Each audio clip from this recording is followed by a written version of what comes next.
A cup of coffee costs 50 cents in India but $7 in Switzerland. And this simple difference reveals everything wrong with global economics. Welcome to the Coffee Index, a fascinating economic tool that uses something as simple as your morning brew to measure global inequality and purchasing power across the world. The concept works like this. Since coffee is consumed globally and the basic preparation process is similar everywhere, economists use coffee prices as a benchmark to compare the real cost of living between countries. But the results are eye-opening. In Mumbai, India, a regular coffee costs around 50 cents. In Zurich, Switzerland, that same coffee will cost you $7. That's 14 times more expensive. But here's the twist. It's not just about the coffee beans. Coffee prices reflect three critical economic factors. First, local wages. Swiss baristas earn significantly more than Indian ones, driving up labor costs. Second, rent and real estate.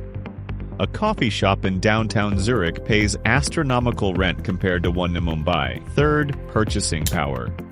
What $7 means to a Swiss worker versus what 50 cents means to an Indian worker tells us about income inequality. The Coffee Index reveals that while Swiss coffee costs 14 times more, Swiss wages are typically 20 to 25 times higher than Indian wages. This means coffee is actually more affordable for the average Swiss person than for someone in India, highlighting global economic disparity. But the index goes deeper. In countries like Norway, Denmark, and Australia, expensive coffee often indicates strong worker protections, high minimum wages, and robust social systems. Meanwhile, cheap coffee in developing nations might reflect lower wages and weaker worker rights. Travelers and economists use the Coffee Index to understand real purchasing power. If you're visiting a country where coffee costs $1, your money will likely stretch much further than in a place where coffee costs $6. The Coffee Index isn't perfect.